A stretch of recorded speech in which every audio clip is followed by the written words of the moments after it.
it's going to go to the Senate too, isn't it? All right, so we'll transmit it to the Senate, where it will enjoy a warm reception, I'm sure. The House will now advance to, or take under consideration House Bill number 622. Good gentleman from District 10. Gentleman from 10. Thank you, Mr. Speaker. I ask unanimous consent to dispense with further reading of House Bill 622. You've heard the unanimous consent request. Is there an objection? Hearing none. The gentleman has the floor to open the debate. Thank you, Mr. Speaker. Mr. Speaker, this will divide the line between the pro-adultery crowd and the anti-adultery crowd. Okay, I jest, but what this does is it adds to the list of factors for a judge to consider in dividing community property marital fault. These marital fault statutes have been on the books conceivably since territorial days. They don't have much practical effect now. Child custody determinations are governed by a different statute. They get pled. They don't really, I guess, matter a whole lot, because all of the things that you can bring up there, you can already bring up if there are children involved. The only time that this change would have any effect whatsoever would be on the property itself. And what it would do is it would add it to a list of factors to be considered. It doesn't say, hey, judge, automatically, if there's a divorce where one side's done this or that, you have to do anything in particular. If you read this entire statute in its entirety, it just lists a bunch of things to take into account in making the judge's decision. I shopped this around since the committee hearing to a few of my family law colleagues. Let me pause and mid-debate and declare a Rule 80. I do practice family law.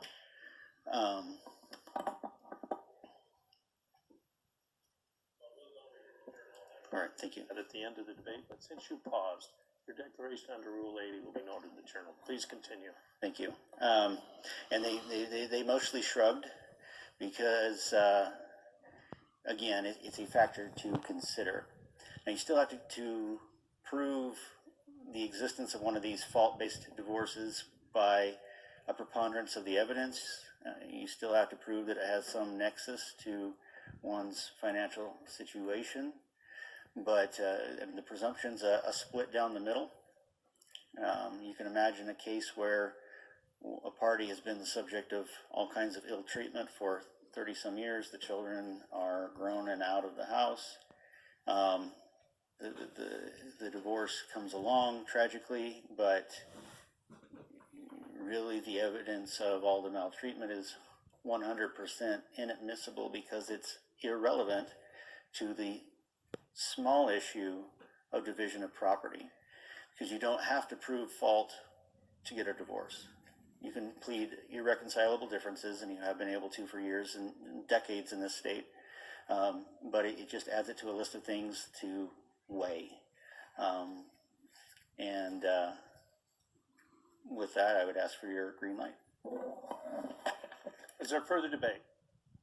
Lady from 18.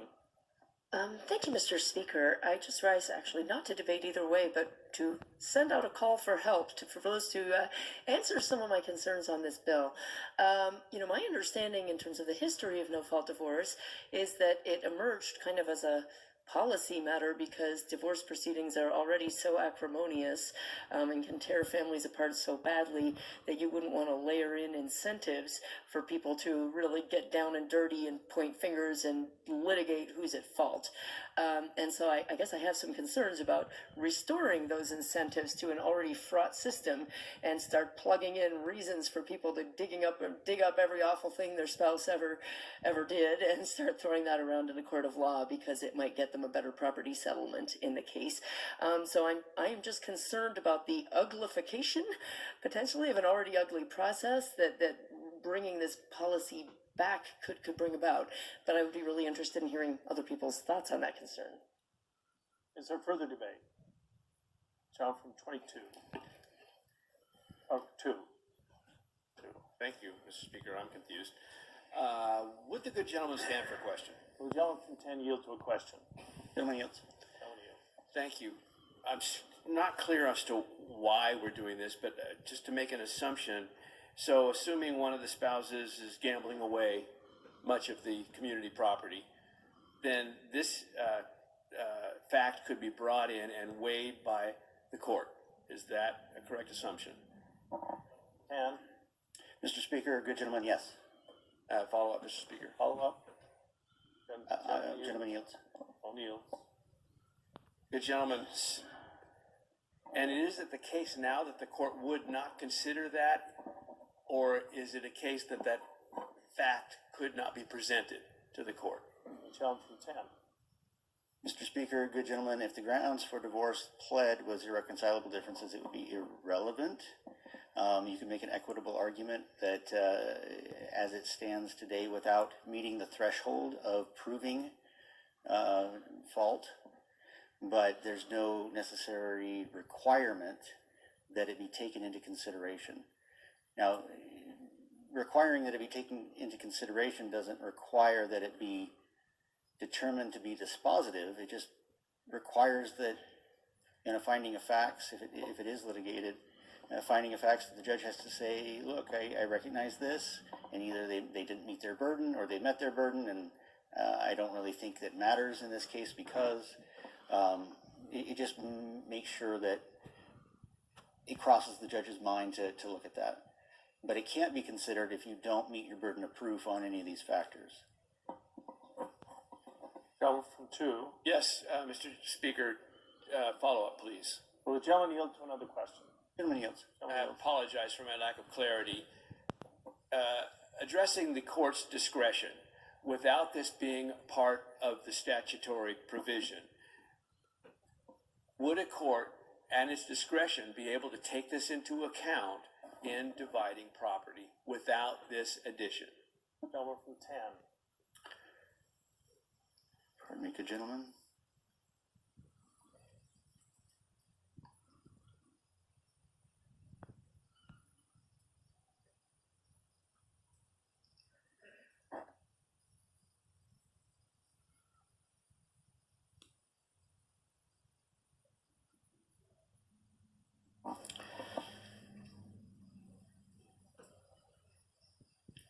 In theory, yes, but you could have an uneven application of the law. As you can see in the existing code that's being modified, it's the factors list is including but not limited to. So you could have 5 judges in a courthouse and have 5 different approaches to this particular issue. But the included list does not include any of this sort of thing whatsoever. Duration of the marriage, antenuptial agreements, age, health, occupation, and amount of source of income, the needs of each spouse, whether it's in lieu of maintenance, present and potential earning capability, and retirement. That's the current list. Again, it's not limited to, but you could have a judge apply this in every case. You could have a judge apply this in no cases. So the good lawyerly answer is it depends. Thank you, Mr. Speaker. I would just hope that the good gentleman would be able to readdress why we're considering this in his closing. Thank you, Mr. Speaker. Lady from 1. Thank you, Mr. Speaker. To testify against this bill, in full disclosure, I've never been divorced, so I don't understand all the ins and outs of it, and I don't wish it on anyone because a lot of people I know have been divorced, and it's sad when you see the fighting over children and judges deciding what things are going to look like. But from what I understand in Idaho, it's an equal distribution. It always takes 2 people in the party to come up to a divorce. Whether one person wants it more or not, it's not always the case. But that being said, what this bill does, to my understanding, is a big policy change. Right now, the judge starts with equal. You know, there's $500,000 in debt. You're going to divide that by 2, and you're both going to be responsible for it.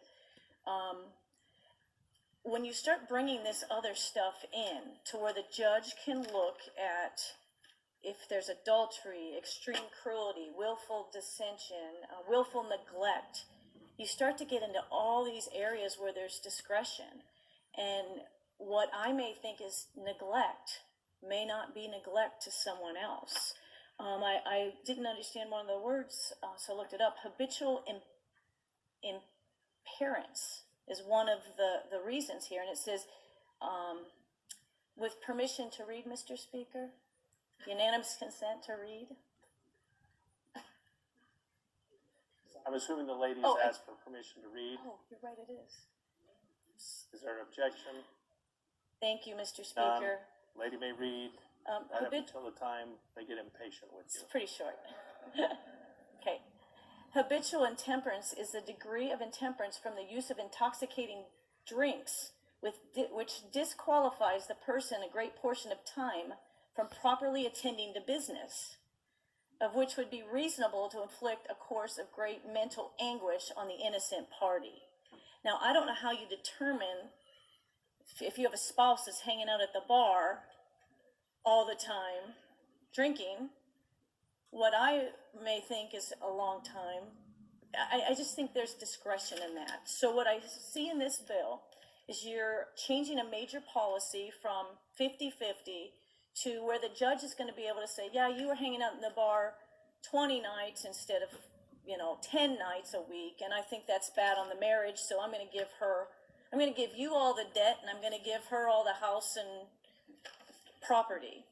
I also see that when a judge does this, there's an opportunity. But what you're looking at, you're violating the Constitution, because that person that's being accused of that, unless they've gone to court and been charged with habitual intemperance, you have a judge that is basically going to say, in our country, we're supposed to be innocent until proven guilty. So if you get an angry spouse that decides that you have done habitual intemperance, the judge can side with your spouse, and you're going to be guilty before proven.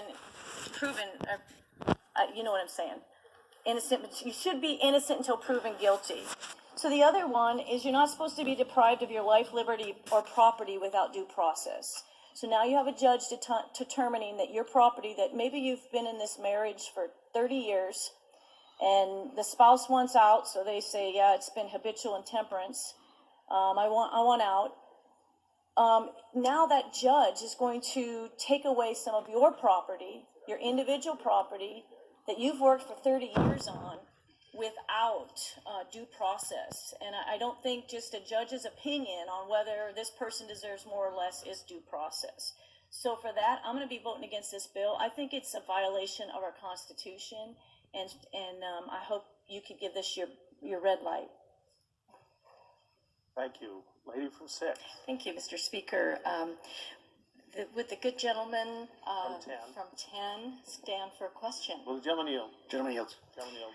Good gentleman, are you finding in your practice that you're having many unequal distributions and needed to add this language back in? Because I remember back in the early 70s and so forth, this used to be a bigger part of the statute, and we had to plead those things, but it's now more irreconcilable differences. So I'm just wondering, is that why you're adding this back?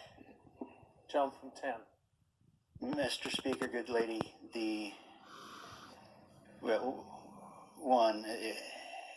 each of these have to be proven. So there's nothing that is unproven that can be weighed here. But non-equal divisions of assets are extremely rare, almost completely unheard of. But that also, while that is good in most cases, there is no redress for somebody who, for example, may have sustained 4 decades of abuse and infidelity. And so, again, there's nothing here that can't and isn't on occasion somewhere in the state already weighed by a court. The standards for what these faults are have been well litigated and established through case law over the last century. But this would just make it uniform, that it would be weighed, not sporadic. Okay, thank you. To debate the bill. Yeah, the sir. Thank you, Mr. Speaker. So I guess I kind of go back to the good gentleman of 2. I'm not sure why we have to add this back in. I just remember working in this field where there was so much dissension And when one person said, no, you're at fault, no, you're at fault, and that's why the courts went to irreconcilable differences. And so if there isn't a huge problem, then it seems that maybe we're going backwards and instead of forward. And so for that reason, at this point, I would have to vote no. Mr. Speaker, For what purpose do you write? to make a unanimous consent request.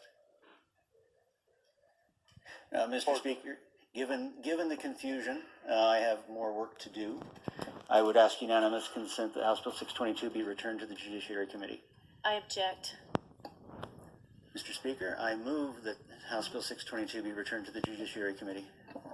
Second. We have a motion to send the bill back to the Committee of Origin by the committee chairman. Is there debate on the motion? Mr. Speaker, most everybody's expressed confusion around this issue. I thought it was a pretty simple, straightforward issue, but obviously both myself as the bill sponsor and the committee in a whole might have more to do, more work to be done in vetting the bill and in perhaps if the bill is fine as written, certainly more work to do in communicating with our colleagues before we ask them to make a decision on it. Thank you. Is there further debate? Lady from 1. Thank you, Mr. Speaker. To debate against the motion.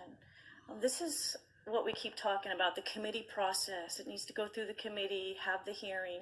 I'm in this committee, and I've watched the bills going through this committee, and they seem to be coming from the same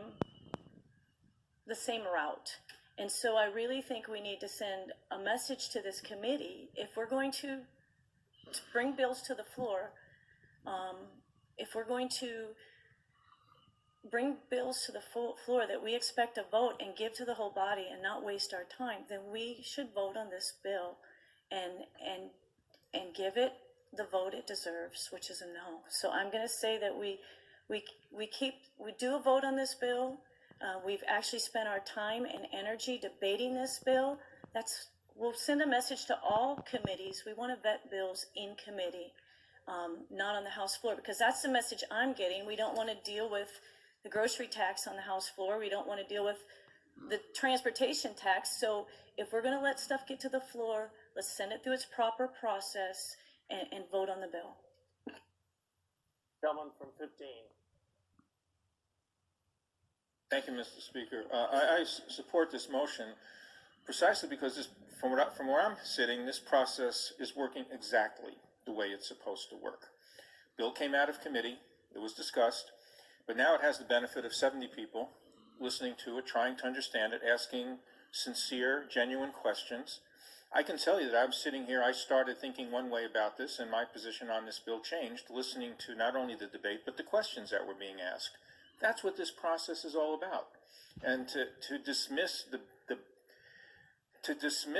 the benefit and value of full debate on this floor as not relevant by voting against this motion, I think really does all of us a disservice. So I will be supporting the motion. Thank you.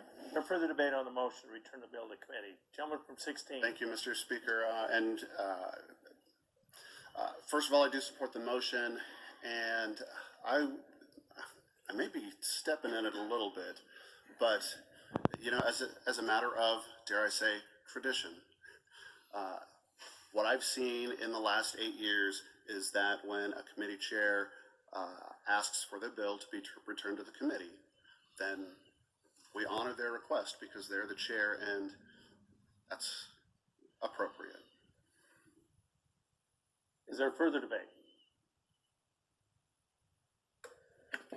For what purpose does the good lady... Second time debate.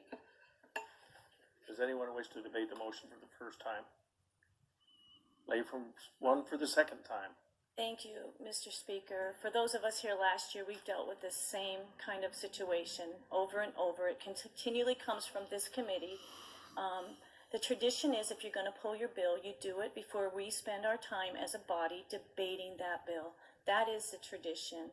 And just because people don't want to get a low vote count should be no reason why we shouldn't have a vote on this bill. That's all I'm gonna say. Thank you. Is there further debate? Gentlemen, please stand and close the debate. Thank you, Mr. Speaker. I agree with the good lady from number one.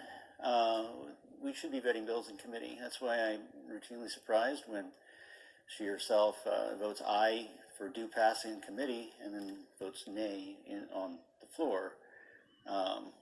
Because when you vote in favor of a due pass recommendation, what you're saying is you endorse the legislation. And so, including on the last bill I stood and sponsored here this morning. So, I think we all should take that role very seriously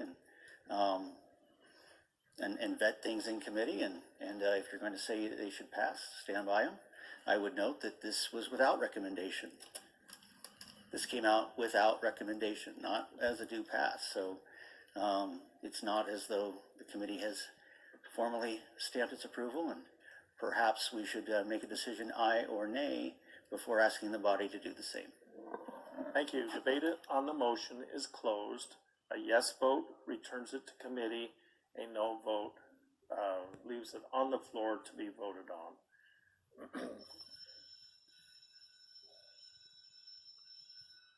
The clerk will unlock the machine and the members will record their vote on the motion.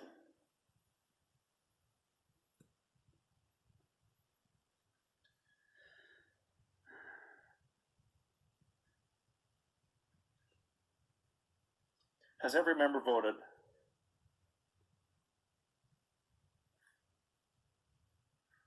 Does any member wish to change his vote? Clerk will lock the machine and record the vote. The vote on the motion is 61 in favor, 7 against, and 2 absent. The motion is carried. The bill will be returned to the Judiciary Rules Administration Committee. The House will now have under consideration Senate Bill 12.